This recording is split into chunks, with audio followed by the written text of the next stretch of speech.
how nice and fashionable they are. That's the best. That is monochromatic in a nutshell. Yeah, pretty much. Just put my. It is to be fair. Whatever it is. It's a pretty good rarity of Twilight. I love that pick. It's pretty decent. They are pretty fashionable. I have a bit of a weakness for the whole sort of classical unicorn thing, I have to admit. Oh, with the twirly tail that turns into a hairy tail. The lion tail and the goat forelegs. Yeah. The forelocks. Or fetlocks even. Yes. Vastly Fetlocks is the word you're looking for, darling. Yeah. The horns weird me out a little. The horns and the ears are both a bit long, but aside from that, I quite like I'm totally okay with the long ears. It's just the giant horn that I'm kind of like. Well, that's Twilight kind of looks like a bat. Yes, I feel like you could just pick them up by it and swing them around. Yeah. And that's a little too long. Yeah. Oh, look at that! We're live. Yeah. Like Rarity's horn. Yeah, we are. Okay. There we go. Yeah. Now you vlog. Excellent. Yeah. Rarity's horn is as long as she is. That's narwhal levels of weird. Yep. that is the thing though, with these old classical illustrations of these old classical unicorns. They did have really long horn. True. I personally subscribe to the idea that the original idea of a unicorn was actually just sailor tails morphing a rhinoceros into what we think of as a unicorn. That's what it was. Yeah. It was literally rhinos, and they were like, "It's a rhino, but it looks like a horse." Yeah. Have you guys ever read the last unicorn? Yeah. Oh God, I love that movie so much. I can't watch it though; it makes me cry. But I remember, like, the description that he gave for the unicorns was like, they're kind of like a horse, but they're like completely different. They have a weird shaped toe, and they have like a weird tail that does something completely different. And the original unicorns were basically goats. Like a deer and a goat. Horse lions. Yeah. No, donkey lions. In fact, donkey lions. I would be perfectly okay with donkey lion crossovers. Where are like hippogriffs with donkeys in them? A donkogriff? Donkogriff. Arch, get on this. Arch this right goddamn now. All right, fine. That's what I should have made you draw yesterday instead of donkeys and kigus. Hippodonks. That's a fucking great name. I love that. Hippodonks. Right. Right. Sounds like one of those weird sex things. Excellent. Welcome to the stream, everyone. It sounds like one of those weird sex things. Hi. Hello. I mean, we may as well begin as we mean to go on. So we might as well just fucking die right now then. Start as we mean to go on, eh? Right. Welcome to the stream, everyone. Everyone else is dead and or showering and or both. Sock isn't dead. Hallelujah! Which is amazing. Yeah, I was like, the last we heard of him was a year ago where he said he was bleeding out his ass and then he disappeared for a fucking year. And we were like, wow, he bled out his ass to death. Oh dear. And now he's alive, so that's cool. Everyone else is dead though.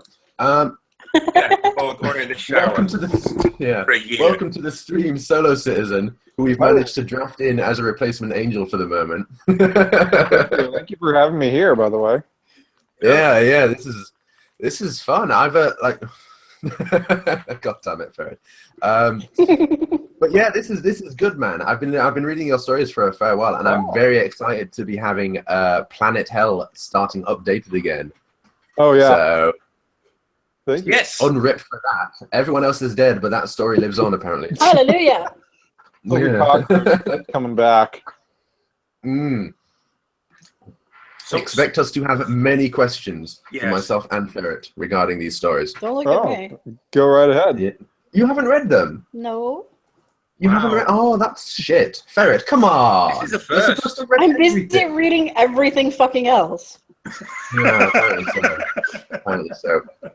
Right, so I might as well fucking start off. Also, first one, tragedy tag. Second one, sad tag. I don't fucking think so. Yeah, true enough. It's fair to say it's a pretty dark universe that they're set in. Mm-hmm. And you expect me to read it?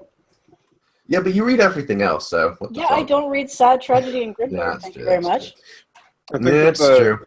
EQD tagline for Awakening was OC's story saddest ever. Yeah, not happening. I know who fucking loves me and who doesn't around here. Oh. No. But yeah, so first of all, let's start off with how the fuck did you come up with this universe? You've mentioned in blogs, I think, that BattleTech was an inspiration. Ooh. Yeah, I poured a lot of like BattleTech into there. The whole idea of like the technology of it, the fact that like it's this massive universe, but communication is really slow because technology just isn't quite there yet that they can be talking to each other from one planet to the other. There's no instantaneous cross-system live chat like there is in fucking Mass Effect and all that sort of thing. Yeah, and that's pretty much something that I ripped right out of a BattleTech book. Because like at one point their interstellar communication device fails, and then they have to relay communications on jump ships, and it takes forever. And that's kind of where the idea for the first book came from, is like big ship crash lands. It has a very important mission because it's carrying a lot of communication, and somewhere along the way it just kind of became its own thing. But although I will note there are an unfortunate lack of mechs in this story. Distressingly so. I pretty much borrow everything from BattleTech except for the mechs. Ugh, disappointed. Arch and I were just playing a battle mech game earlier, so Yes. Yes, but were you drunkenly discussing philosophy? Yes. Bravo. we do at times. You so often are. We shitpost about philosophy. That's what we do. Philosophical shitposting. Yeah. I mean, to be fair, a lot of philosophical debate nowadays is pretty much just shitposting with fancy writing. So, and big words. I have a question. Go on, Arch. Zizek, doesn't it? Yes, I have a question. Yeah, go ahead. And I ask this for just about every writer who we get on here. How do you keep going? Ooh. Well, for me, it's kind of about, a lot of different ways. I like to keep it fresh. I don't really like to stay on one thing too long. I originally started writing fan fiction because I wanted to kind of get away from my schoolwork. I majored in creative writing, so I had a lot of stuff that I was writing every week, but I had to meet certain requirements. I had to do it a certain way. I had a lot of rules that I had to follow, and I was just like, well, I kind of have this idea about a unicorn and a spaceship, and there's a lot of BattleTech. Yeah. I was just like, I'm just going to go with it. Just fucking roll with it, yeah. Sounds about right. Some of the best stories are set up, really. Oh my god. And then after that, it's just kind of getting into habit of writing every day, making a point to do it. So, three things I realized we haven't done. First of all, we haven't talked about the previous round of reviews, which we probably should do at some point. I was wondering if we were doing that. Yeah, we can do it towards the end. Second of all, we haven't actually explained who you are or what stories you've written.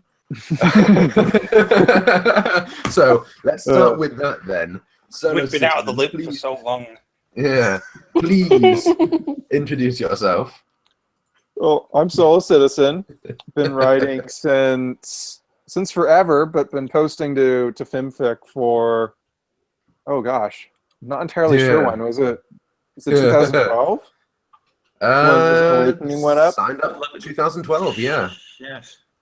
Yeah, so I've been posting since then. Only have 2 stories up right now, which I know that's kind of, I saw some of your other podcasts. I imagine that's kind of the exception for how people do things.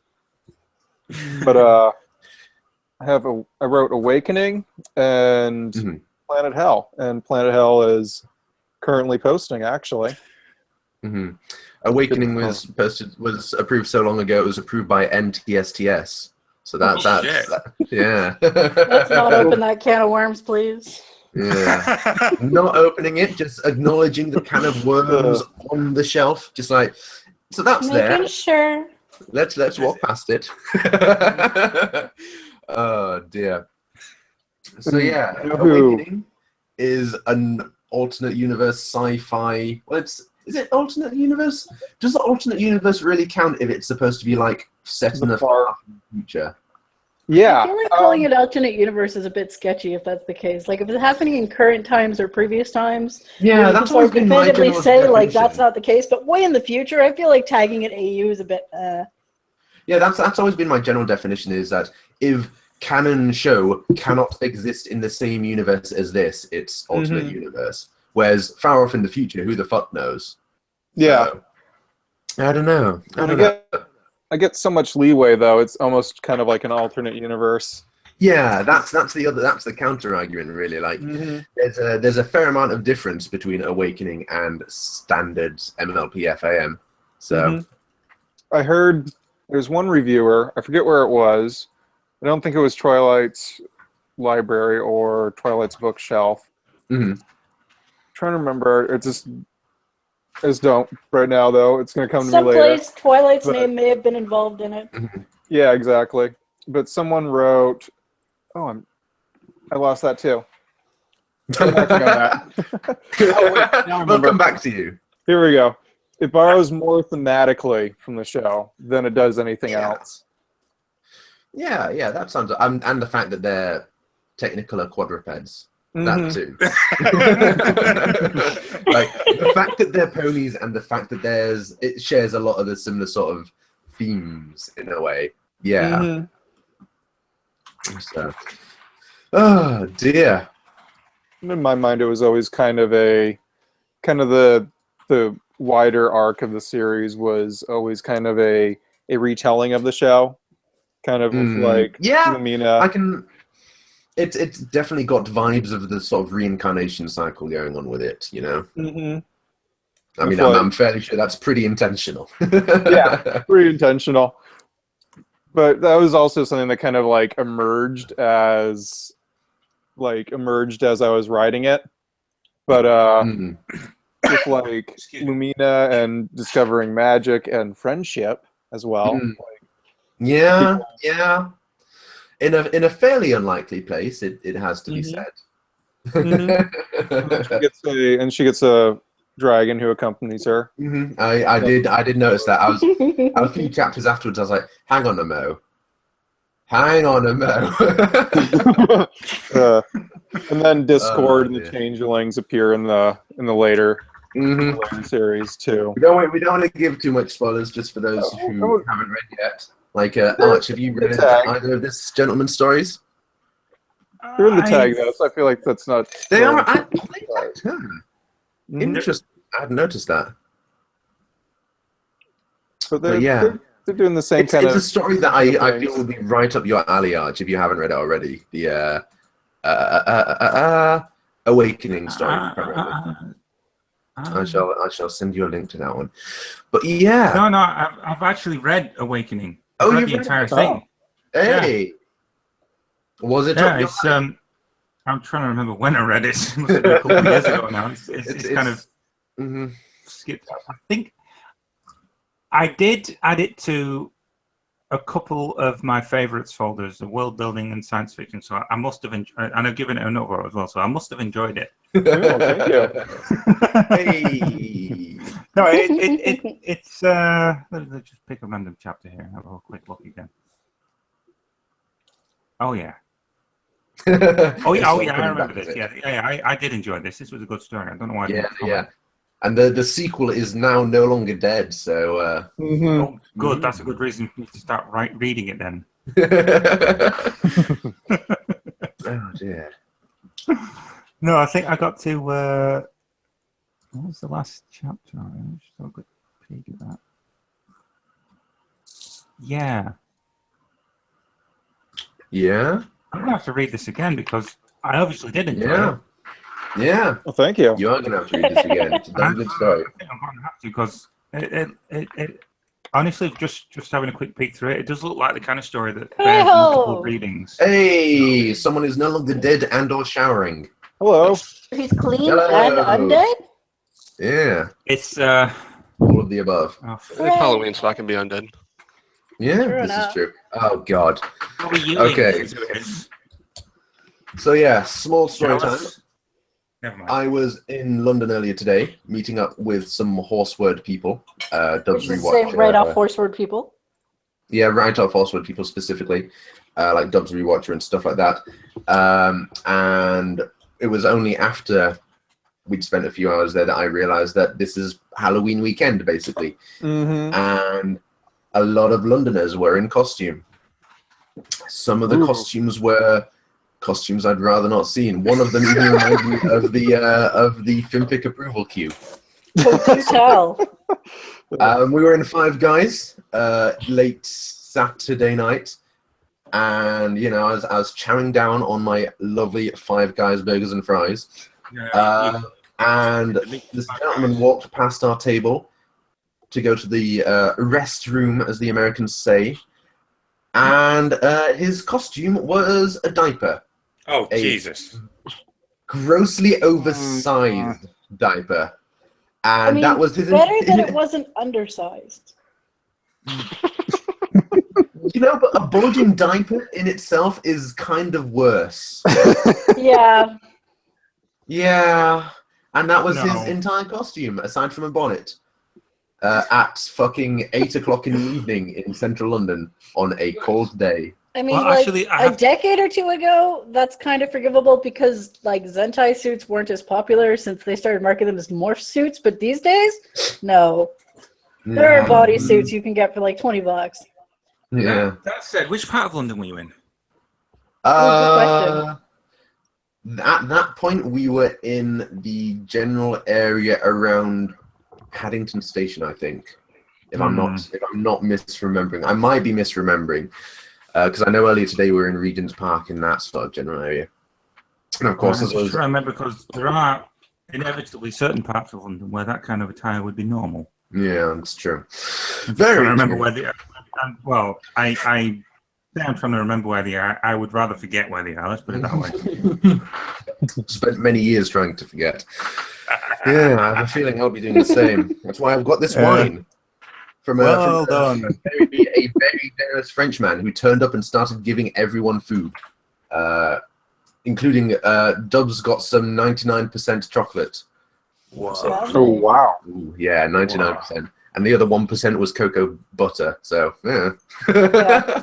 That's going to be fun. Oh, I fucking snapped the cork. Nice.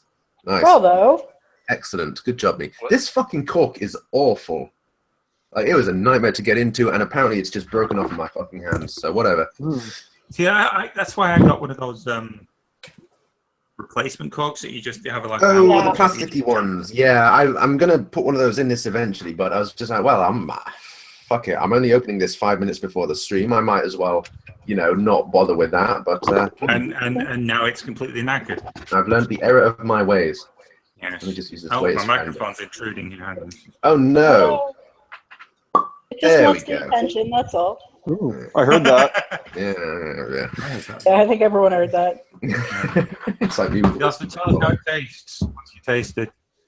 It's very sweet and quite grapey. Like, it's honestly the second sweetest drink I've ever had. Does sound German in that case, yeah. Yeah, it's French, technically. Schlernberger Geflutstraminer. Yeah. With my bottle. But yes, he was very generous, and everyone there was really cool. Dubs spent a lot of time going, "Oh wow," and taking pictures of things in London. That's okay. I did that in Australia too. I was like, yeah. You know, tagging his dad about very patient. He lived up to many stereotypes of Americans. To be fair, did he have a selfie stick? Did he have one of those? Oh God. He was clapping quite audibly at one point when we arrived at a place. Oh no! Well, yeah, I thought they only did that when the plane landed. The plane landed. The film ends. And it's just, and he's like, yeah, I do clap a lot. But apparently, he's staying in Bath of all places, and he went to Thorpe Park yesterday, and he went to Thorpe Park, went back to Bath, and then went back to London for today because he's fucking American and can't travel less than 2 hours at a time, apparently. So yeah, it's an unusual route. Oh, Christ. So, hello, Core. Have you read anything by Mr. Solo Citizen? And if not, why are you so shit? Yes. He's muted himself. He's gone back to shower. First. Yeah. He's got to hide from your interrogations. He's gone back to shower. That's what it is. Do you want to talk about the last round of reviews quickly? Because we've not done that yet. Yeah, I'm just looking up to see what I actually wrote about them. Because the minute I write things down, it goes out of my mind. It's because I don't have to think about it because it's on a piece of paper somewhere. So, yeah, that's pretty accurate. Just dig this up again and see what I said here. Number 92. Oh, he's broken his sound. Nice. Who's broken whose sound? Core. No, not Core. Yeah, yes. Core. God's sake. Okay, so let's see. We had 4 stories here. We had New Age, again. Mr. Brannigan's Ghosts, Morality and Baked Goods, and Bouts of Forgetful Artistic Destruction. We'll soon have another squirrel. Hooray. Yes. Squirrels everywhere. So, New Age. What did I say about New Age? Epistolary. Did I spell that right? Possibly. I'm just gonna assume I spelled that right. So it's basically a short sort of a history set between the arrival of the 2 Alicorn princesses and Nightmare Moon happening. Right. Okay, that's a fairly common ye olde history period to write in. It is a fairly common. It compresses the whole lot into a fairly short period, though. I actually find it quite an interesting take because a lot of these things they assume a great deal of time between the establishment of Equestria and millennia. Discord happening and Nightmare. Some put Discord happening before that, and some put it afterwards, and it's basically that you have like maybe 1,000 years. This did it in, from what I can tell, about 10. Nice. And nice. Like people think that because the princesses can live thousands of years, there has to be thousands of years between everything interesting happening to them. Yeah, but it all happened within a very short period, and it was interesting because you saw Celestia in particular sort of growing up over a very short period. She starts out at the beginning of this sort of fun-loving prankster type thing. They're both this fun-loving prankster type thing, but over a very she's forced to become an adult, and Luna doesn't quite become an adult, and there's this sort of hint of resentment about having to become an adult, and that's part of what drives her to the whole angsty Core's back. sort of thing. Welcome to the world, Core. You live once more. It was entertaining. What was dark, without being grim. Ooh. So not in the grim darkness of the 41st millennia before the story happened. It was just a sort of. It was actually quite subtle in a lot of ways. And I would say the. I don't think I mentioned. I was thinking of a different thing then, but it doesn't matter. It was funny. Fair enough. It was interesting. It built a whole pile of world building stuff and religions and all kinds of things. I found it fascinating just for that alone. So good world building, compressing a bunch of ancient history into not that much more ancient than each other. But it worked as well. It didn't feel rushed. It was good. Excellent. The ending. Excellent. Mr. Brannigan's Ghosts. Fairly straightforward horror sort of story about someone who thinks they're being haunted and they might actually be haunted. And Twilight investigates, and it's kind of left open ended. It's a bit gruesome. Ooh. Oh dear. There's teeth being pulled out and things like that. But ouch. Definitely not safe. It may be a crazy person, or it may be someone who's actually haunted by ghosts. It's never actually clear in the end. Ooh, so it's a psychological, like, are they crazy or aren't they sort of thing? Okay. Yeah, interesting. It was quite short. It had a nice pace to it, and it rounded itself off. It ended itself off quite nicely. Okay, but not for the faint of heart, you say? No, not for the faint of heart. Probably not for the faint of heart. Not safe for ferret. Not safe for ferret. Okay. What's story number 3? Morality and baked goods. This guy Silverling. Probably is safe for ferret. It's kind of like the story of the gingerbread man. If the gingerbread man was a pony and the fox was Fluttershy. Right. Okay. Basically, Pinkie Pie, at the end of her long shift, gets a big pile of gingerbread dough left her by the cakes, and they say she can do whatever she wants with it. So she makes gingerbread ponies, a little one, a medium one, and an enormous one, and she wants to eat them all. And somehow the magic of her baking prowess gives life to the largest of these gingerbread ponies, and it all just goes downhill from there. And it's written in a kind of sort of childish fairy tale way, and it really does fit with the whole ethos of the show. The way it's written, it's sort of like it's like I said, it's gingerbread man if fox was Fluttershy. Basically, it's a case of it does sound like it's a bit this story into that world. It does sound like there's a bit of a few different other fairy tale stories in there, like maybe Goldilocks or something like that. To an extent, yeah. I mean, there's stuff like that. There's a whole bunch of different grim stories in there, but it had a happy ending with a friendship letter, and it was actually it was kind of sweet, if you'll excuse the pun.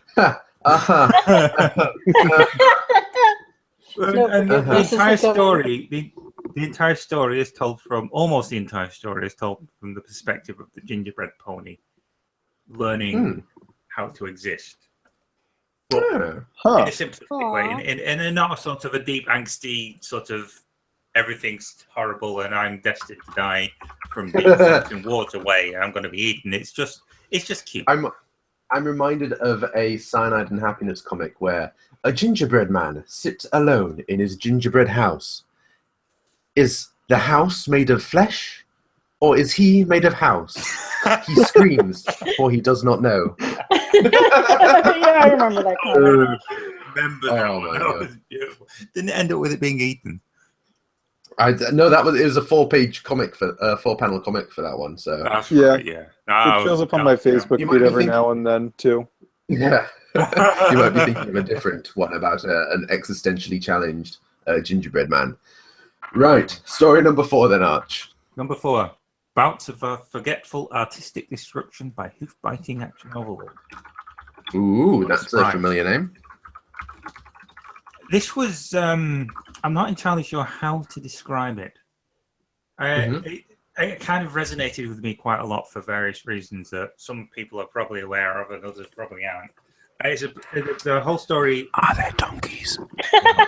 They're not donkeys, no. What? All right, carry on.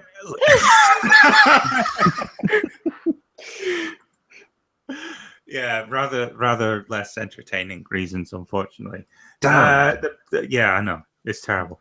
The story is about this character called Gale, who's a Pegasus, who has memory problems. And it's kind of... Oh, let's see, that's the best way to describe it. It starts off with her tearing pages out of a book, and she can't remember why, except that it feels cathartic to do so. She's a librarian, and a librarian counts a lot. And that seems like a job where you would not want to tear pages out of books. It does. It really does. But the way that the story progresses explains why she's doing that through her own her grandmother, I think, or a mother or something like that. A relative who was a very creative artist who used to paint a painting, and when she was done, would burn it. Oh. Because she couldn't remember painting it. Oh, wow. Yeah. It gets pretty deep and dark pretty fast, this thing. And she's in this library. She's a librarian, and every evening, the only patron who's left in the library is Twilight Sparkle, who stays very late every single night. And it kind of annoys her. This is another sort of psychological.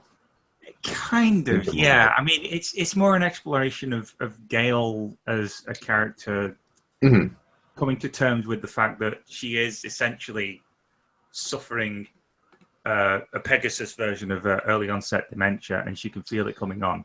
So, like I say, pretty sort of not safe for ferret. Probably not safe for ferret. No. Okay. And like I said, it did resonate with me quite a bit for a variety of reasons. And I think this would resonate with a lot of people if they actually think about it for more than 5 seconds, because it deals with the elements of the human psyche that we don't necessarily want to acknowledge. And there's also the fact that a lot of families do have at least one person who has suffered from dementia or something similar. Absolutely, yeah, absolutely. Like, it's something that everyone has at least some knowledge and experience of. So it kind of really digs into parts of yourself, parts of the human condition that we don't necessarily want to deal with. So so that's the nice sort of depressing end to our review of last week's reviews. Hey, smiles all around, fantastic. Yes. Oh God, you actually reminded me that I've got family stories to tell, because I went to Scotland for a week during this hiatus we've been on for a little bit, and this is a story that I think I've told you, Arch. I think so. About the cushion. Okay. Yeah. Yes. Okay, so for those of you who don't know, my mother has basically retired to Scotland fairly young with the dogs. They're loving it up there because it's sheep country and they are sheep dogs, basically. Little border terriers. And she spends half her time doing gardening, walking dogs, that sort of thing, small Scottish village things. And she spends her other half of her time doing a part-time job at I don't even know how to describe the shop. It's like fabric shop sort of thing. They sell a lot of fabric things and they make fabric things with people. Like my mum has made pillows, and other people in there make curtains, and they can help people find materials and all that sort of thing. The general purpose fabric and household stuff. Yeah. Like a haberdashery. Yarns, yogurt, and more. Kind of. Basically, yeah. And there was a person who came in, and she had made a tapestry of a corgi, which was a very lovely tapestry of a corgi, and she wanted to help turning it into a pillow. And Mum was there, and she knows how to make pillows, so she was helping sort this lady out. And they were going through it, and they're picking very lovely fabrics, and she wanted a different color for the different fabric for the back and a different fabric for the sides of the pillow, and a sort of braid thing, all these different bells and whistles. It's a very different pillow to make it a cube rather than, just a poochy square. Yeah, it's slightly cubish. Okay. I think the idea was it was a pillow for like a footstool sort of thing, Oh, okay, that makes more sense. So, a thicker pillow like that rather than a throw pillow on a sofa. And it was looking very nice. But it was coming to quite a hefty sum because she was picking very expensive fabrics. And, when you get big rolls of fabrics, you have minimum order amounts. So you have to order in like 2 square meters of it at a minimum and all that sort of stuff.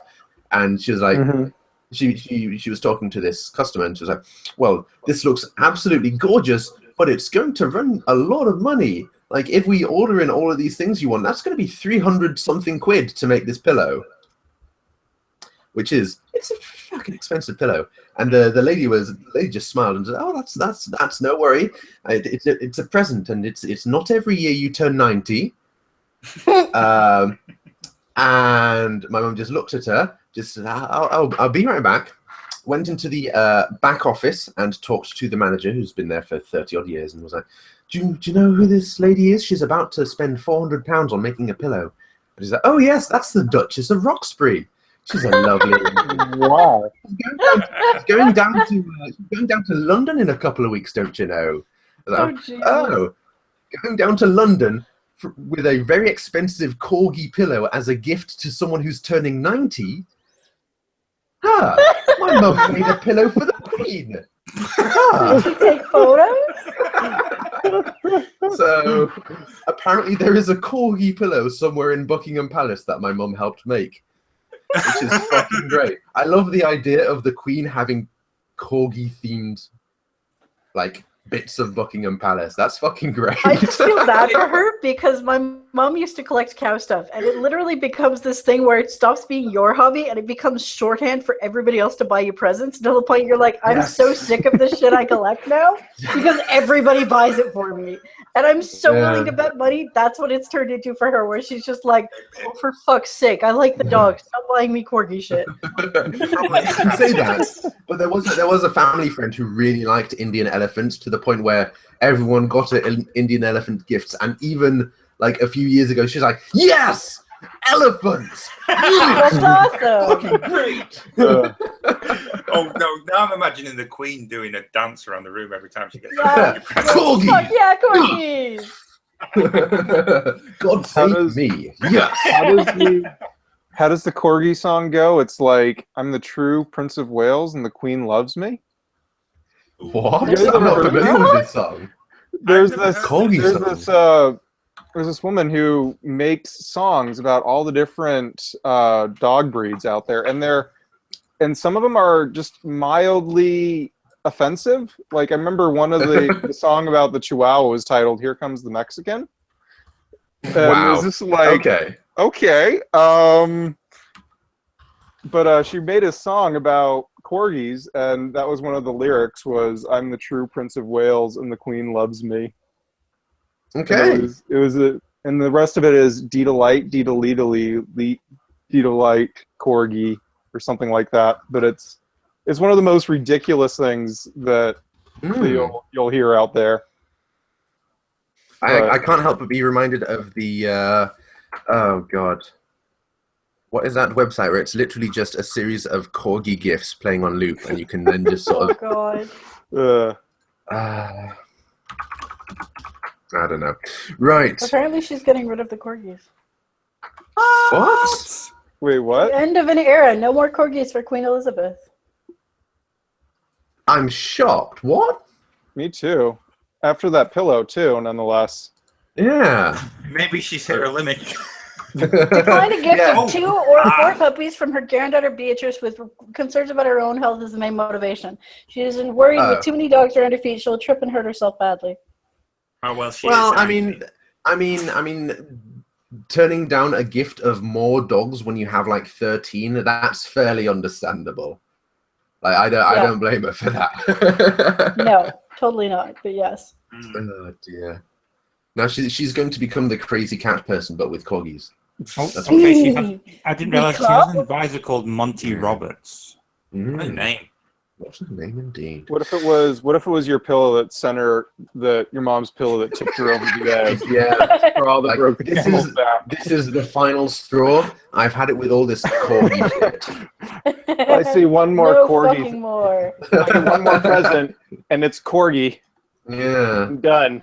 I'm done with these dogs. The Queen is #done. She can't deal. She can't even with the corgis. Oh my god. Maybe the corgis are the true Prince of Wales. Yeah. Okay, no more corgis. They're onto her. Shit. Oh my god. Anyway, we've got a guest. We should probably keep on asking him questions rather than discussing the status of the Queen's dogs and pillows. Also, apparently the song is just called The True Prince of Wales, in brackets, Welsh Corgi. I'll have to find that. So yeah. I'll post it. You mentioned you've been writing for a while. Have you written for any other fandoms aside from this one? Ooh. This would be the first. I always, it's my dream though, someday, write for BattleTech. Yes. Or Star Trek. That's What is stopping you? Do it now. It's a very, I'd imagine it's a very kind of like insular group of like writers. Maybe. You probably have to have an in some way. Oh, you mean like to actually get paid to write for it?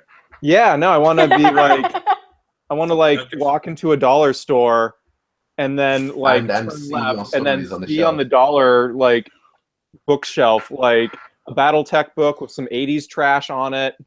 Yeah, yeah. With the old pattern mechs on it, which look fucking weird. Yeah. Oh, yeah. It looked like R2-D2 with a gun. Yeah. No, that's the urban mech. That's not old. That's the new look. Yeah, I was gonna say. It's like the new popular. Well, there are a few. Fucking urban mechs. The Exterminator. It's kind of an old one that looks a little bit like it. I guess if you get really old, it's very Macross though. Oh god, the old BattleTech stuff is fucking. You said you don't play this game, so you may not know this, but in MechWarrior Online, the cockpit for the urban mech, it has a speedometer, and the speedometer goes from very slow to slow. Because it's a fucking urban mech. Oh my god. I like it though that they did give it the 360-degree rotation. I didn't see the video. That's nice. This is designed as a fucking like cop mech. It's designed for police forces. Yeah. Why does it have a 360mm cannon? Like, what the fuck are the cops doing? Shooting everything they can see, obviously. Yeah, they fit it with stun rounds, obviously. Oh yeah, just 160mm beanbag rounds. Bean car.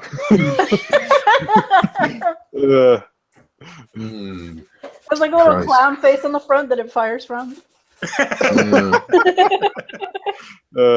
And it just pulls up alongside a car, and then it puts like 26 clowns all proceed to climb out of it. And then terrorize children all across America. Anyway, that explains it.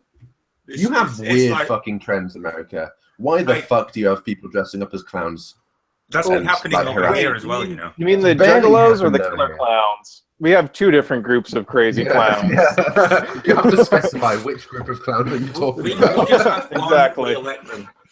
Oh my god, fucking Juggalos. I hadn't thought about them in years. Fucking rainbows. Apparently, where I had no idea when I was like going to school, but like my college was only about 30 miles away from like the Dark Carnival, which is the Juggalo like convention or something. Yeah, it's like the big one. It's the I'm trying to think of a really good one. It's like BlizzCon or Comic-Con. Oh, BlizzCon. But it's for Juggalos. And like I only found about that's it like an image. Now I'm just imagining fucking Juggalos cosplaying as Night Elf females. That's fucking horrifying. Jesus Christ. I saw a doc, and some of my fraternity brothers like showed me a documentary about the Dark Carnival, and it was just like how people were getting ready for the event, where they're just like spray painting like over their face. Like it's Mad Max. What the fuck? Yeah, and it's just like pretty accurate. They're not going to be able to taste or smell anything. No. After that.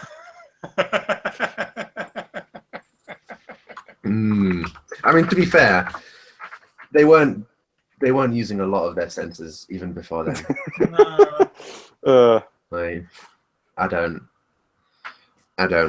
Yeah. Like I'm not gonna sit around and criticize people's music taste because you like what the fuck you like. Yeah. But the level of fucking fanboyism that Juggalos display is concerning.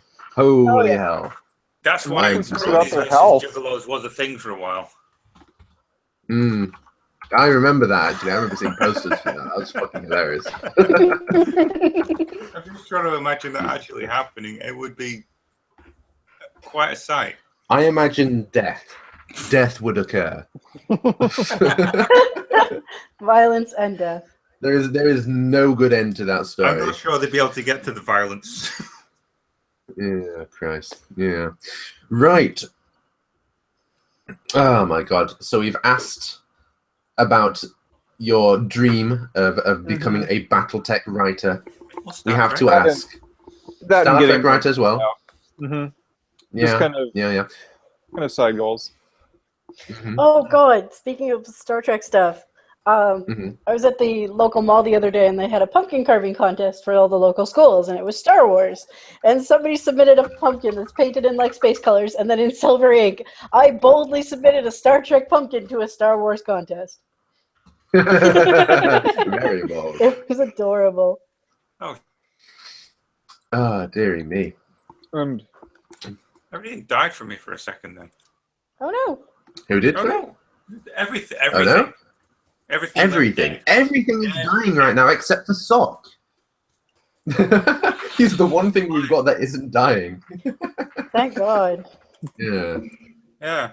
Thank God, indeed. A bit weird. It's not. It wouldn't have been a nice way to go either. So No, really. That's always nice. The last known trace of you was talking about how you're bleeding out your ass. Imagine that little tombstone from rejected cartoons. Oh God! Yeah, that was my exact thought. That was my exact reaction when he first told us about it. Do you want to know some the song that they're singing? It took until Plum showed up for that link to actually appear. The rest of us just went, "Oh shit, are you okay?" Yeah, it's because I'm a shitlord. I don't give a fuck for you. Yeah, pretty much. Yeah. Also, I said yo. The song that they're singing in the background of that video is a Swedish Christmas song. Nice. I know this because my wife came in well and was. Hang on. So is this the tale of your life? Because you're losing a lot of blood, dude. This is the reason why you're on all this medication is because you lose a lot of blood. You were telling me earlier about how you have more nosebleeds than the average man. Is this code? It might be. I can I seem to be bleeding from a lot of places at the moment. It's just one of those bloody things. I see what you did there. Yeah. Comedy. So hilarious. The timing. Oh, that slaps me on the knee. Right. Yeah. But yeah, it's a Swedish Christmas song, and I found this out because I was watching the video and the wife came in and started singing and it. she was like, "Oh, I recognize this. What? Yeah. Bleeding anuses."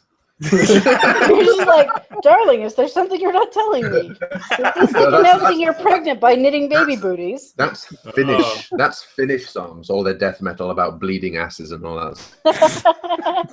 Yeah, they're too polite for that in Sweden. But too repressed. I'm not sure which. Anyway. What the fuck even is this podcast? We've been talking about mechs, bleeding. We keep on coming back to the bleeding anuses, and I have the orgies. I can only blame myself for that.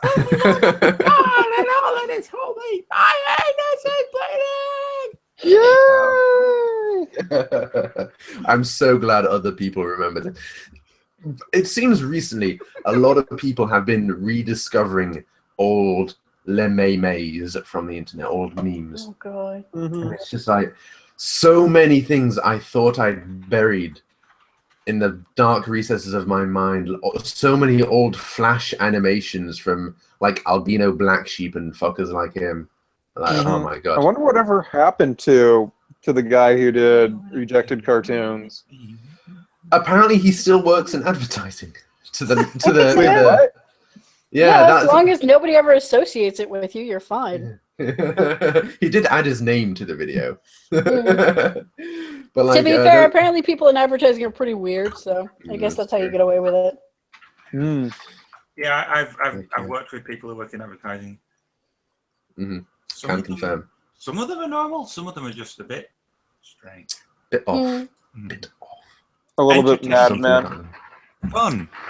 Cheeky banter, mate. Yes. Unfortunately, we did not stop by Nando's today, so. You did not? Disappointing. Lack of cheekiness. Yes. I had the opportunity for Nando's the other day. Went to Five Guys instead.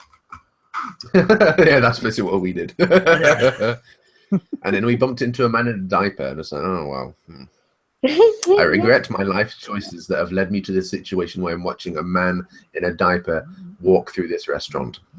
You know, it could be worse. It could be the man in the diaper walking through the restaurant. Yeah, I mean, I'm not him. That is true, but I just. But would you look that good in a diaper? I don't think anyone looks good in a diaper. Ever.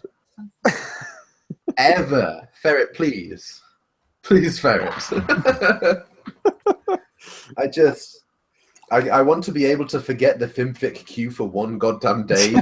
All right, Mono comments and says, like, you know, we're talking about, yes, people in ads are weird. And she's thinking, you say that, but we're discussing My Little Pony fanfiction. Who the fuck's weirder here?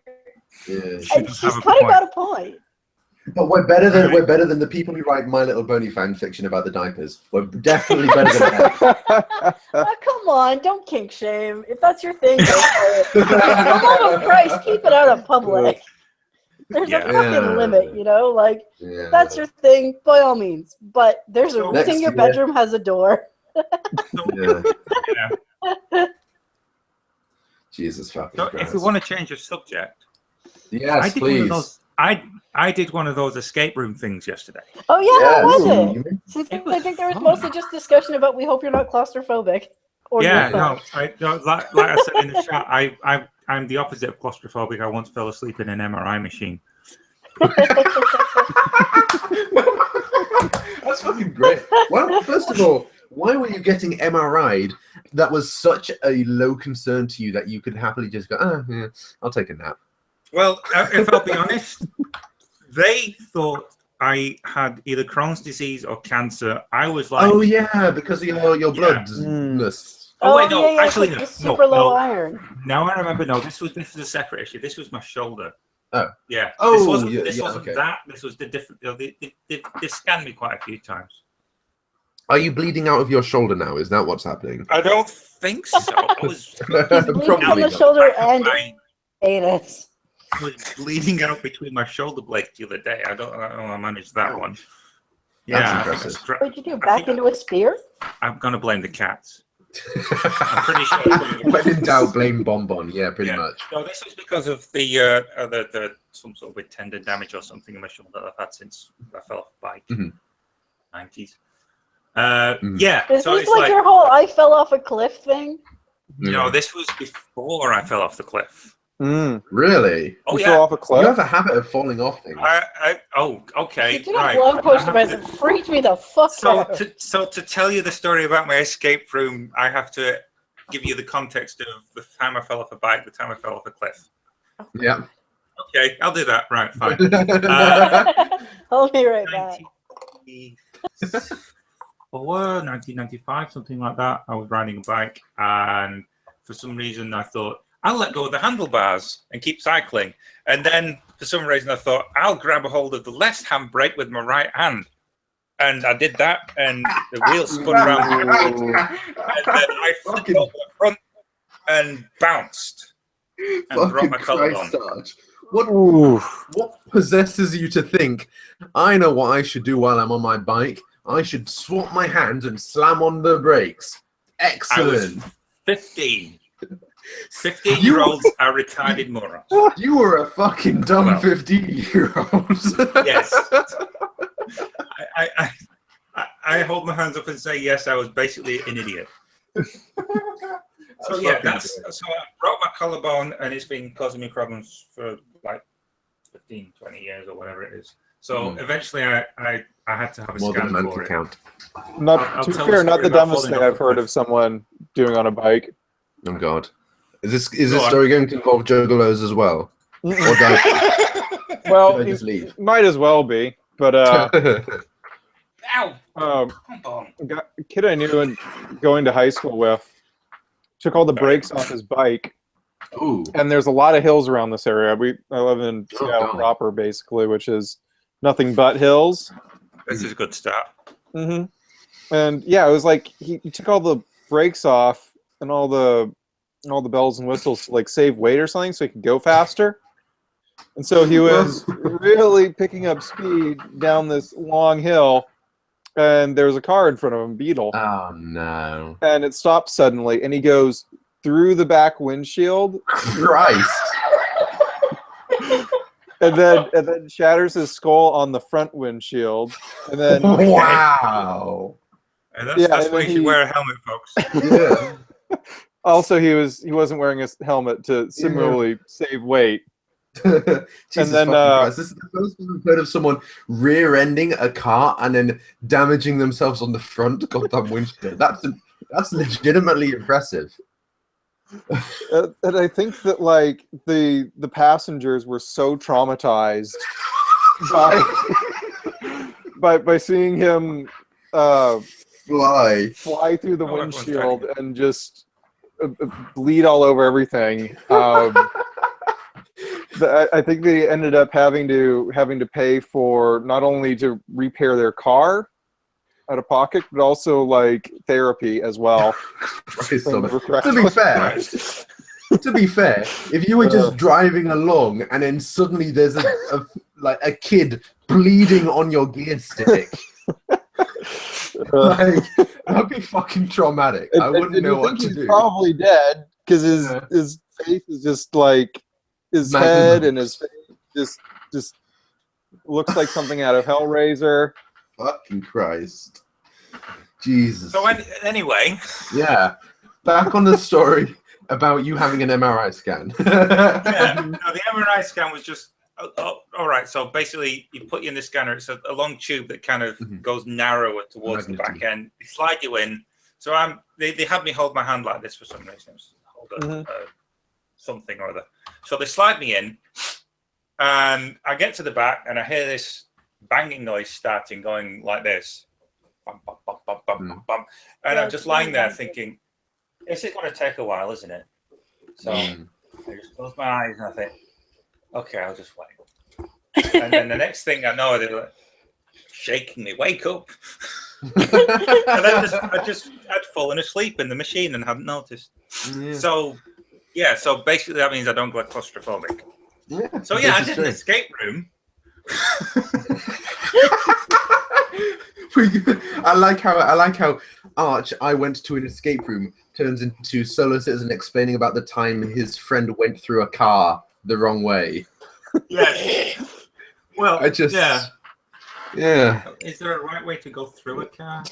I mean, I suppose. Yeah. You could go in the left and out of the right, but you know. There's varying degrees of wrong ways to go through. There could be worse ways, but not many. Yeah. Not many. Yeah. So yeah, escape room. It was an interesting experience. It's like so for those who don't know what an escape room is.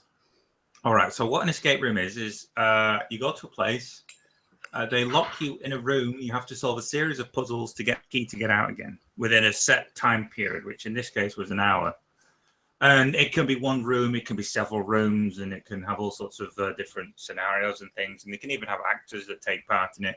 Ours is a fairly simple one, just one room. It's basically a grown-up version of a children's TV show, like where you have to get the golden ball. Yes. Hidden Temple, I was expecting someone to come out shouting, "The head is on backwards. The head is on backwards." Watch out for the temple guards. Yeah. Oh, dear. The head is on backwards. No, it was a fairly. Honestly, it was. I've heard some of the stories about some of these escape rooms. They're like multiple rooms. They've got really complicated puzzles.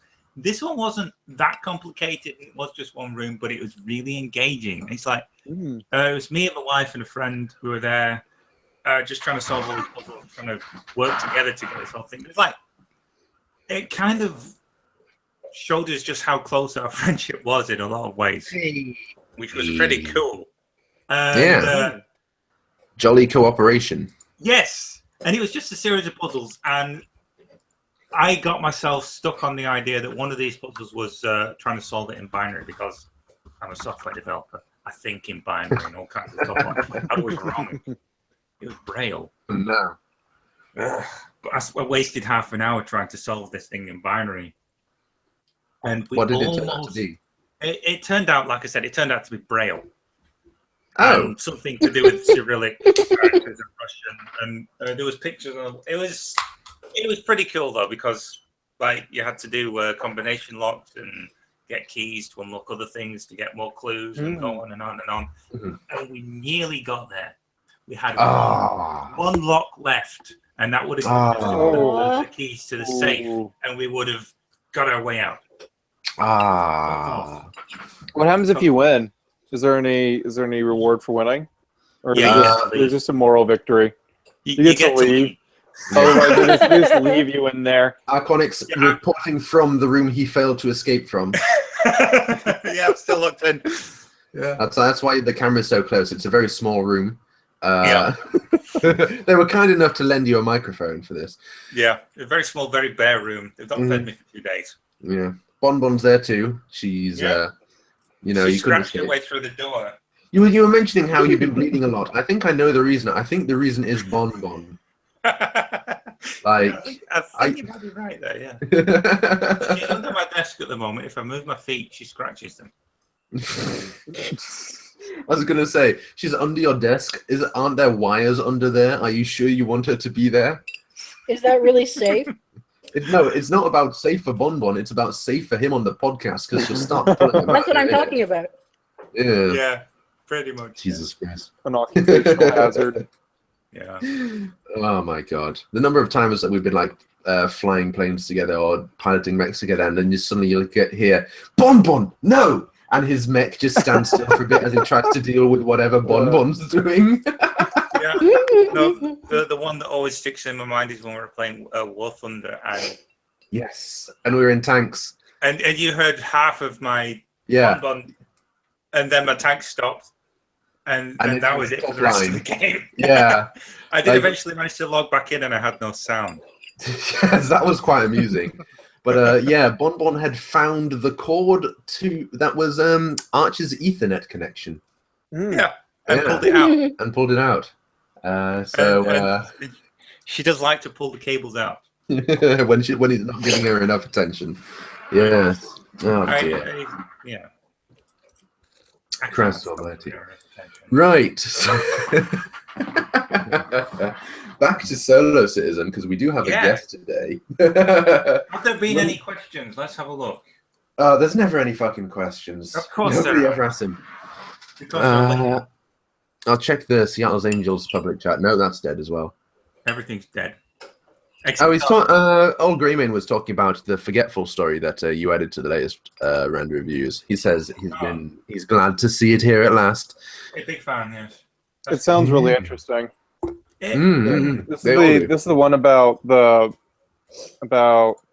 artist. All getting to tearing the book pages out of the book. Yeah.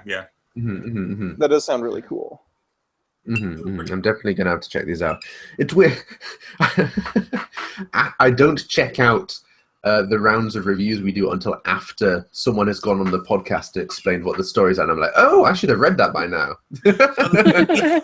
You'd think the review would have given you enough of an impetus to do that, don't you? No. Shut the fuck up. Maturity. Yeah. We're all adults here. Isn't that fucking scary? I'm getting a mortgage. What the fuck is my life? You're getting a mortgage? I'm getting a mortgage. I'm buying a house. Excellent. I'd like to be in a position to do that one day. I'll second that, but emphasis on one day. Yeah. I had a moment like that the other day. Where you were mature or where you regretted it? Like, oh my God, what am I doing? I'm an adult now. Adulting. I'm adulting. I've been having moments like that for the last 15 years. Why do people trust me with adult stuff? I'm not ready. I'm not prepared. Basically, the last few years of your teenage life are realizing nobody has prepared you for anything. Yeah. And it's a desperate scramble to try and figure out what the fuck you're going to do about it. Okay, pretty much. And being an adult is just varying degrees of just realizing just how much without a paddle you are. Yeah, this is a pretty fucking big creek. It's just a whole sort of litany of small regrets. Occasional large regret piled on top. Like up shit creek without a paddle isn't quite expressing it enough. I feel like I'm clinging to a log in the Amazon of shit. Like the Amazonian River. Like, what the fuck is going on? Yeah. I recognize some of these words in this legal document I've been sent. How do I tax, please? No. Oh dear. I had an accountant for that for a while because I can't. I don't fucking blame you. Like I get the principle of taxes. Like I get the idea that you pay nothing up until like 10,000 whatever it is a year, but I just fucking no, please. I'll tell you what though, it didn't fucking help because I still had the council coming after me for money that I didn't have. You were adulting better than the entire fucking Chester Council put together. Whatever it was, yeah. The ongoing saga. Has it finally stopped, or? It has finally stopped. Yeah, we're arguing down to a reasonable amount, and I'm going to be paying it off for the next 15 years. But whatever it is. In I feel like a reasonable amount is debatable. Then, if it's going to take you 15 years. Well, I'm only paying like a tiny amount a month. That's why it's going to take so long. Oh, okay. And they're not charging interest or anything? No. So I actually win. In a Yay! sense. Yeah. Yeah. Hey, you fought the man. Yes. And won. And won. To be fair, the man was being fucking stupid. I would say the man was basically raging dickheads. So it's like, from what it sounds like, they basically turned up to the court and just slammed their head against a desk for about 10 minutes, and that was their fucking argument. Like, Jesus fucking Christ. I mean, I feel sorry for the guy who actually had to turn up and do that. He was a pretty alright guy. He had to turn up and read what he was given to read and then get shouted at by the judge. Poor bastard. Nobody fucking deserves that shit. We ended up offering him a lift home when we were done. He was like, "Oh, it's okay. I'll just get the bus." Oh, poor man. I know. Oh, he was a nice. Judge is busy shooting the message, and the message is like, "Please, no, please, I can't deal." Really, it's not his fault. It wasn't his fault. He was having a bad week adulting too. Yeah, pretty much. Oh, dude. Shitty when that happens. Yeah, fair enough.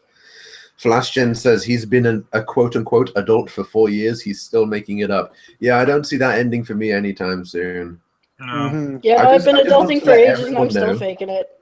Yeah. I just want to let everyone know that I've been winging it since I was about 15. So I've no fucking. You started late. Yeah, maybe. This is. I'm up at 1 o'clock in the morning talking to multiple fucking Americans and Canadians about fucking horse word fan fiction on the internet, for which I'm a member of the site for, and it's. How did I get here? What the fuck has Mr. Bones done to his ride that has led me to be here today? This is the weird ass loop the loop, I tell you what. Yeah, it just never ends, does it? It never ends. Oh, Christ almighty. Yay, bacon hair. Although, I've been seriously considering getting the Pinkie Pie one because it's so fucking cool. They do look pretty cool. They do. Like, I generally don't care for Equestria Girls shit, but those toys are pretty cool. Yeah. Sorry, but I just interrupted. Sorry, oh no, that's okay. But I'm starting a chocolate business. Me and my aunt, and I just left my day job to do that. But congrats. I'm starting to work with some retailers now, and just hang on. Define chocolate business. Like, we make chocolate caramels. We don't make the chocolate. That you need a lot of capital to do that. Yeah, hence my question of like, define it, because these days that's a really broad term. Yeah. But just like my very brief interactions I've had with retailers has been like they don't really they're kind of making it up as they go along too. Speaking as someone who runs a small business, you're totally faking it. Mm-hmm. That's the thing, isn't it? The moment you become an adult is when you realize everyone else is bullshitting just as much as I am. Yeah. Oh my god. What the fuck? Society is literally just people in varying degrees of making shit up as they go along. Varying degrees of denial. And saving face for trying to. Yeah. Given the appearance of something well lacquered and smooth. That's the thing. Like, I just, I feel like my entire life is appearing to know what I'm doing, and still trying to figure out how to actually know what I'm doing. I'm not sure when I'll get there, if I ever will. I hope I will someday. That's the dream, knowing what I'm doing. You'll get to my age and you realize that there doesn't exist. I'm chasing perfection at this point, basically. Yeah. And then you'll get to J-Mac's age and you'll realize that there is actually somewhere behind you. Yeah. But he seems happy anyway, so you know. J-Mac's chill. He's a good guy. Oh, we lost Ferret. Oh shit! Rip. Oh no. I think we depressed him. Rip. Was the internet? We lost Core a while back as well. I don't know. Yeah, we did lose Core. Core's been dipping in and out because apparently he's got sound issues. Well, that's because he's trying to talk to us from the shower. The dead shower. Yes. Oh dear. So yeah. Yeah. Now that everyone else is gone, let's be fucking nerds and talk about mechs. Yes. Okay. I'm gonna do that. The real show begins here. Right. How long ago did you get into BattleTech? Oh God, since about 2001, when WizKids released their admittedly pretty terrible tabletop with the click base. Kids. I don't know this one. Oh wait, give me 30 seconds, or more like 5. Okay. Let's see what's going on. I'm going to listen to okay, so they made this.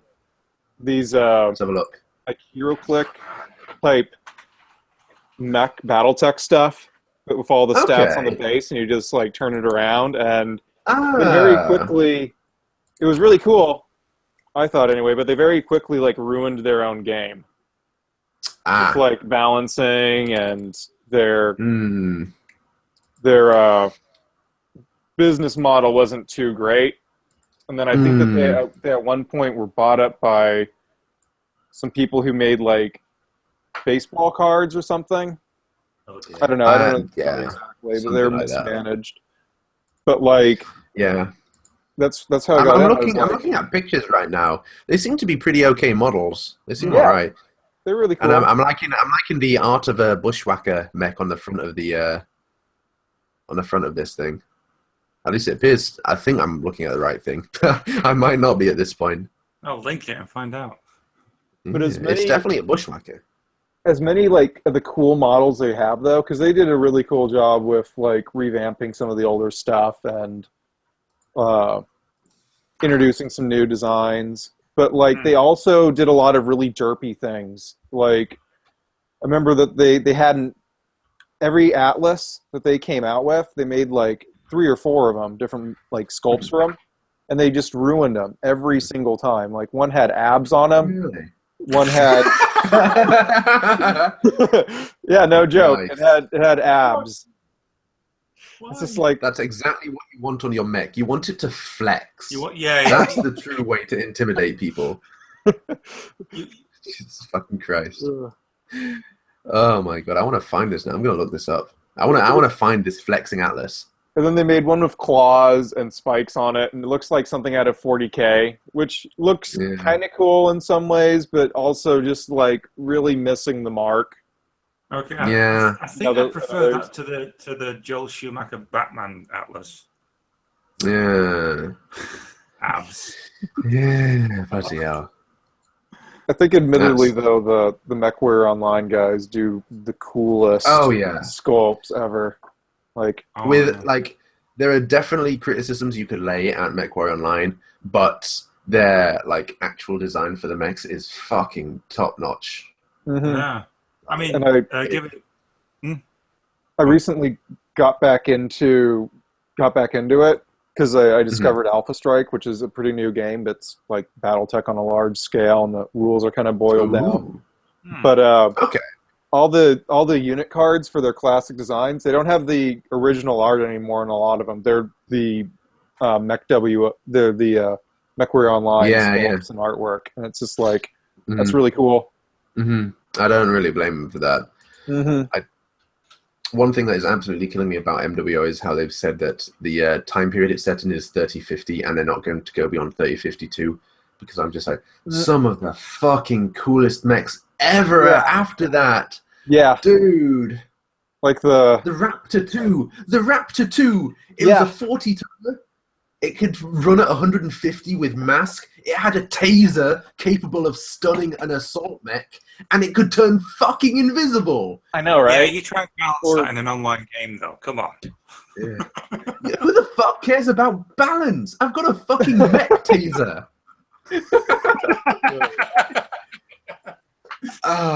There's just so much cool shit. Or the Celestial series. Yes, the Celestial series. Oh my god. Coolest. Where every single one of them, even like the LRM boat mechs, have fucking knives that come out of their arms. Yeah, spikes. Oh my god, I love the Clan Omnimex. Inner Sphere Omnimex was so much fun. Oh yeah. My god. And some of the clan stuff, like post Jihad, is really cool too. Like the Jade Falcon totem mech line. They all have wings on them. They're all birds, and they have. I think that one of them has a battle mech taser on it too. Quite possibly. Oh my god, so much cool shit. Even simpler stuff like Timberwolf Mark IIIs and stuff like that were just really fun. Linebackers, I love the linebacker. That is coming. And this is why pretty soon. This is why I borrowed so much of it for Planet Hell and Awakening. It's just like it's cool as shit. Yeah, see that. Super nerdy, but super fucking cool. Oh my god! I think both Arch and myself are pretty big BattleTech fans. I think at one point, even the computer, the computer totally says it when they're restarting the ship. Planet Hell, it goes through the MechWarrior Online startup sequence. Oh yes. Yes. Oh my god! Fucking great! All systems been a staple of the MechWarrior games since the original MechWarrior game. Well, the MechWarrior 3D game. Reactor Online. Sensors online. All systems nominal. Weapons online. Weapons online. Good. Oh my god. Also yeah. I remember playing MechWarrior 3 on a projector projected onto the wall in my parents' place, which was an enormous wall, and it was just amazing. Brilliant game, that. So many fucking fun memories of those games. I'm really excited for Hairbrain's BattleTech. Yeah, dude. Cool. And I'm so fucking glad they're using the new designs for these mechs. Like it's It's the thing I shared in the Discord chat a couple of times. The turn-based strategy game. Oh yes. It's gonna be pure. I'm so looking forward to that. Like they've given scouts all sorts of stuff. Like so many design choices in that thing that make so much sense to me. I'm just like, this is a really good translation of like real-time tactics into like turn-based FPS stuff. Yeah. Where like lights, instead of going on the turn they're supposed to, can go on a later turn because they're fucking 150 kph or whatever, and just dart around the battlefield doing whatever the fuck they want to. All that sort of stuff. Like, oh my god, and it just looks gorgeous. I don't know anything about the story, but just from what we've seen on the teaser trailer, like that they put out, I'm guessing it does look like the old school stories where it's like a merc company, or like Star League era, perhaps even. That would be really interesting. Yeah, that would be interesting indeed. Because we haven't heard about that. Like, or at least as far as like video games go or books, there's very little material on that. I suppose it could be Star League era, but like then you would miss out on a lot of the really fun stuff that the clans did and all that sort of thing. So maybe it starts off in then. I don't know. We'll just have to wait and find out. There's not a release date for that thing, is there yet? Not yet. Just 2017 some point. Mm-hmm. Of course. No, well. Oh, Christ. And yeah, we were talking to another one of the MechWarrior people in the Discord chat that we have earlier who's getting really hyped for the upcoming Deathwing. Oh. Yeah. I even Space Hulk. Oh, my God. I even have even have a Deathwatch Terminator. Or no, sorry, not Deathwatch. Deathwing Terminator. Deathwing Terminator. I'm going to paint Dude, fucking sweet. to get into the mood when it comes out. Dude, I'm so hyped for that game. If it's anything like the Space Marine third-person shooter game that came out a while ago, I'll be happy. If it's anything like the Space Hulk tabletop, I'll also be happy. If it's anything like Space Beast Terrorfright, I'll be fucking satisfied. It looks like looks like the love child of Space Hulk and Dead Space, which in a bit. I'm perfectly okay with that with because that's Doom thrown in a little bit, like and Dark Souls. A little. The combat is really breaks down how they portrayed it. Mm-hmm. And like I was mentioning to this other guy earlier, the guys who worked on the Battlefleet Gothic game are also working on this game, and the Battlefleet Gothic game is A, gorgeous, and B, pretty show accurate. Like the cutscenes in the single player are fucking. They're pretty much what I'd expect from 40K. I said show accurate. You did. I said show accurate. You did. You've been talking about television shows for far too long. I've been talking about horses for too long. God damn it.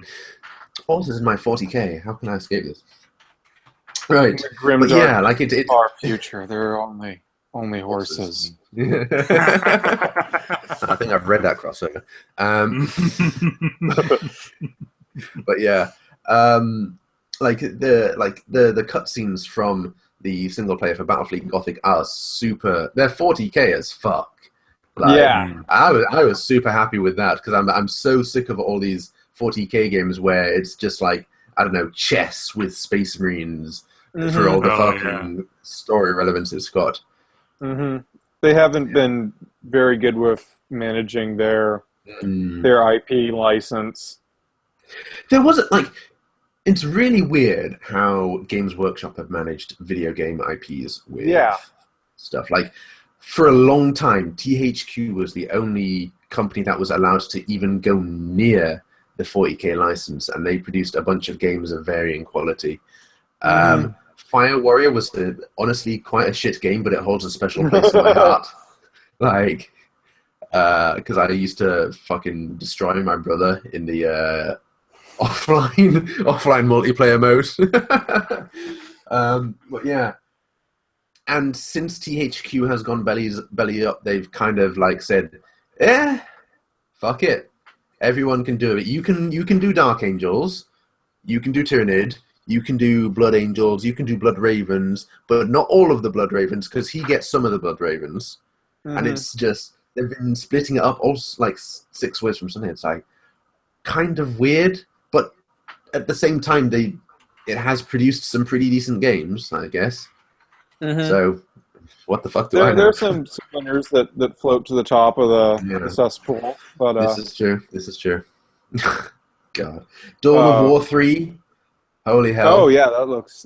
Holy hell! That was one hell of an advert for that.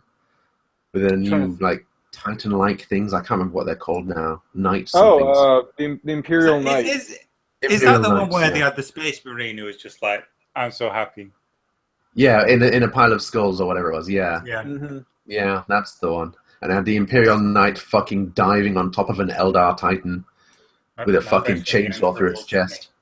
It dove through the Titan onto Space Marines. Like, come on, dude, check what you're doing. And that's one hell of a way to go. No, crushed between two dudes wrestling it. Yeah. Jesus Christ. So yeah, good year to be a 40K nerd next year. I'm happy with that. Maybe it's because of StarCraft had something to do with it. Because you know how StarCraft got started, right? Oh yeah, it was Warcraft ripoff? An unofficial mod or something, wasn't it? Unofficial fan game.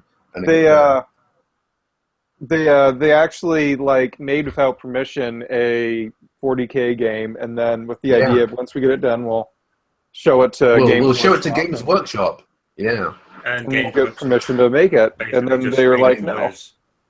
Games Workshop was like, "There's no money in video games. What are you on about?" We have THQ. They're doing stuff with our IP. Yeah. Yeah. Question. Yeah. Jesus Christ. Stuff, yeah. But yeah, God, I'm just all of these things I nerd out about. Like I've been watching Pro StarCraft 2 recently as well. Like, oh my God. Ooh. Yeah, I'm that nerd. I'm that fucking nerd. I don't suppose you have an interest. Dude, I used to watch it and then I fell out of it for a bit, and then Total Biscuit started up Shoutcraft Kings, and it's been fucking great. Oh yeah, dude, that series is unbelievable. Have you heard of it at all? Not yet. Right. So Shoutcraft Kings, it's once a month, and it's best of one. Winner stays on. Best of one, winner stays on. With legitimate. Yeah, King of the Hill. That's exactly why it's called the King. And it's legitimately some of the best players from around the world, both Korean and non-Korean, duking it out in best of one games. It's legitimately great. Wow. Like you'd think that it would encourage all sorts of cheese because you've only got to win one game and then you get paid, because that's the way it works. Every game you win, you earn $250 or something like that, rather than there being like a total for the best king or whatever it is. It's every time you beat someone. Yeah. Interesting. And you'd think there'd be a lot of cheese, but there's been basically none. Because people are like, holy shit, I've only got one game to beat this guy. I better bring my fucking A game. And it's just legitimately fucking great. I was expressing to Orbs one move I saw was Terran versus Protoss, and no, not Terran versus Protoss, Zerg versus Protoss, and the Zerg was trying to do a big Ling Bailing rush, and the Protoss. Yeah, basically.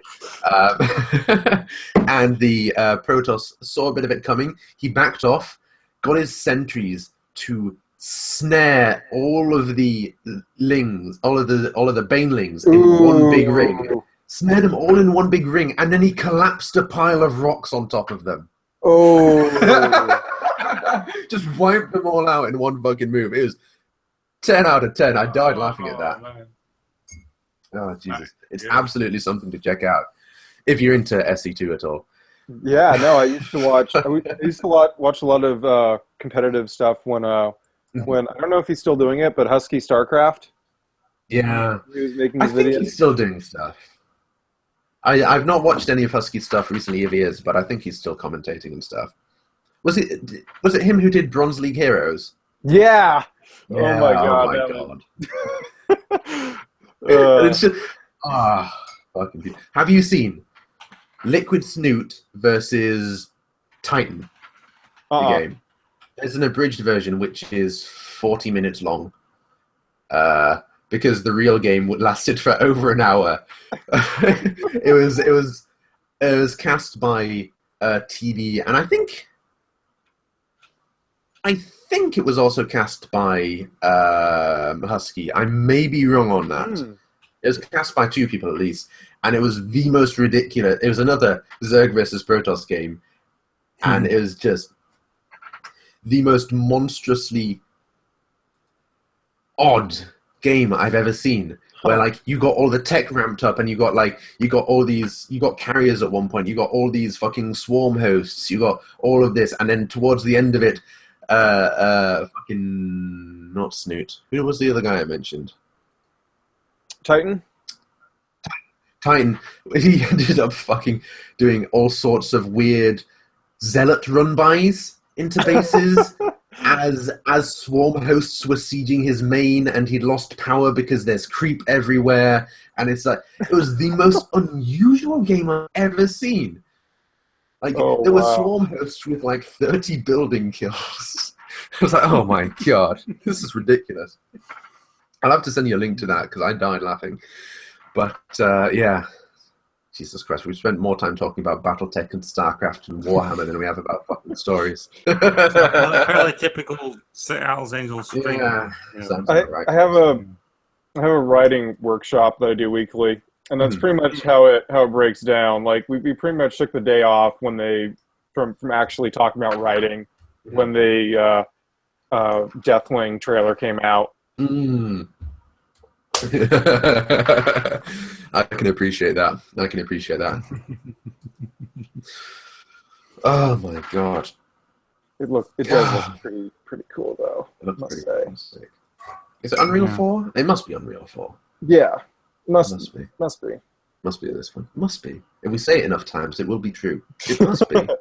I still get a lot of Dead Space vibes from it, but that's not necessarily like a bad thing because like I've complaints about the way Dead Space went, but in terms of like if you want an action space game, it's pretty good.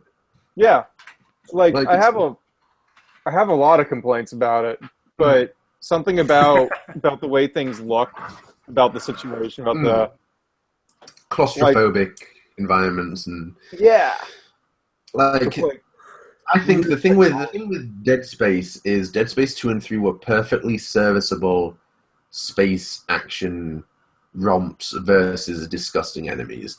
But Dead Space 1 was a very atmospheric, holy shit, what the fuck is going on? I'm a miner. I'm an engineer. I don't know what I'm doing. This is real life zombie shit. I don't know. Help, please. And it was super tense and super scary, and it very much lost that in the sequels. But if you're after a sort of pretty fun, stomp loads of alien zombies game, 2 and 3 were pretty okay. You know? They certainly weren't awful. And if they're including that sort of stompy alien action stuff in Space Hulk, I'm super down with that. Yeah. I do want a bit of the jump scares though, because Gene Steeler's in Space Hulks. Of course. You kind of need that. Really. You kind of have to, it's part of the atmosphere. It's a fucking monstrous wreck of twisted spaceship junk that lives in a fucking dimension of nightmares, infested with aliens who are literally trying to devour the galaxy. You have to have a little bit of horror. It's like it'd be like exploring the event horizon without any of the scare, you know? I was just going to say, yeah. Like the Gene Stealers might not even be the worst thing on the Space Hulk. No, you know? That's the thing, isn't it? Yeah. And Gene Stealers are pretty bad. They're not fun. They're very shadow over Innsmouth. Pretty much. They're a bit Lovecraftian. I say this as a Tyrannid player. I have collected Dark Angels, but I will forever be a hardcore Tyrannid player. Oh my god. See, I always wanted to do Epic. Imperial Guard. Yeah, Imperial Guard was. I love the mass vehicle in Imperial Guard. Yeah. I couldn't be asked with massed infantry, even though it does look pretty impressive. But just rows of Lehman Russes, Hellhounds, a couple of Basilisks at the back. Yeah, I was super down for that. But yeah. Anyway, you mentioned Epic. Yeah, Epic 40K. Yeah, that's something I've always wanted to get into. Yeah, I like the idea of Epic 40K. I just found like the models were kind of weirdly cartoonish to me. I don't know what it was about them. I think I just got spoiled. Because of the scale, probably. Yeah. Right. I kind of like the scale, but it's like I don't think you can do Epic anymore. I absolutely do like the scale. I love the idea of colossal clashes of army, like where you've got Bio Titans off on one side, you've got the Imperial Guard with fucking 200 bajillion soldiers over there. Half of them are dead. The other half are climbing up the mountain of corpses. And then, like somewhere in the middle, where there's a contested objective, that's pretty much the same size and scale of a 40K game, and it's over in a turn. Yeah, pretty much. Like you've got a 40K game in there, and it gets wiped out by a volcano cannon. Just one shot. Oh dear. That's why I really like Alpha Strike, because I mean, like, BattleTech will always have it's BattleTech, it's classic, but like seeing entire companies of mechs weighed in with helicopters and air support and tanks. There is definitely that element which I do enjoy, but I also quite enjoy the Mech Warrior Online side of things, where it's very much visceral. You are a mech pilot versus this other mech pilot, and he's probably about as decent as you are, and you've got to try and fucking outwit this dude in your fucking Atlas or something like that, you know? Like, you're smaller than this dude. Use your agility to get behind him and target his fucking vulnerable, weak armor and all that sort of thing. And when you're riding around in a light mech, you really do feel like there's about 2 inches of armor, and that's what you could possibly imagine. That's what's keeping you alive right now. An Atlas can sneeze in my direction, and I just cease to exist. they wipe me from the annals of history if they look in my direction too long. Oh man, I just read a short story in BattleTech, or rather, I listened to it. It was on someone's YouTube channel where he narrated it, and it was about this lance of light mechs taking on an Atlas. And they get the Atlas in the end, but when it topples over, it just it falls on their urban mech, and it just obliterates him immediately. Like no ejection, no. Oh no! Not the urban mech. How could they do such a thing? Oh, the humecity or something. Oh god. Yeah, something like that. They drop a 100-ton bridge on a 20-ton object. Just obliterated. Yeah, that's that. Yeah, I remember when Mech Warrior Online announced the urban mech, they announced it with a special maneuver, which was like the Death Blossom, where it spanned 360 degrees around, spitting out AC-20 shells and killed 7 Atlases. I was like, okay, April Fools, eh? Nice. They announced the urban mech on April Fool's Day with that trailer. And then a week later, they added the urban mech, and everyone was like, wait, what? What? You weren't joking about the trash can with a cannon? I also remember hearing hearing the story of how the Word of Blake got their urban mech, which was, I forget what it's called, the big Catalyst Games convention that happens here in Seattle. And they were having a massive game of BattleTech with the creators from Catalyst. And one of the guys, it was like Word of Blake versus the Coalition. And one of the Word of Blake players makes a comment about the urban mech, like, you know, it doesn't really make a whole lot of sense, does it? Why the Word of Blake doesn't have an urban mech, considering how many designs that they've appropriated from everyone else. And then someone makes a joking comment about, oh yeah, and it needs to have a nuke on it. It needs to launch one. And the developer walks away and then comes back 15 minutes later and is like, here you go, urban mech with a Minuteman. Nice. Nuclear missile launcher. Sounds about right. Jesus Christ. Anyway, we have been going on a bit longer than usual, so we should probably wrap up soon. Jesus Christ. Okay. Yeah. Do you have any questions about horse words for me? Or about why aren't you uploading all the chapters right now, you fuck? Why are you making us wait? Valid question. A silly question. Yeah, Jesus. Unfortunately, Actually, I do have an answer for that. It's because I've never read it, but Fallout Equestria.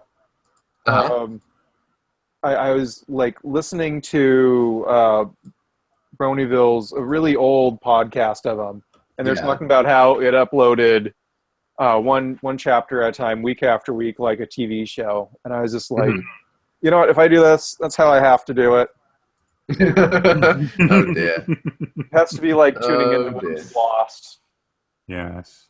So basically, you want to be the next K-Cat. As long as it doesn't end like Lost. Oh, Jesus Christ. No, but I do Once want we'll to get it appropriate. I do want to appropriate that idea from her. I thought that was really cool. Yeah.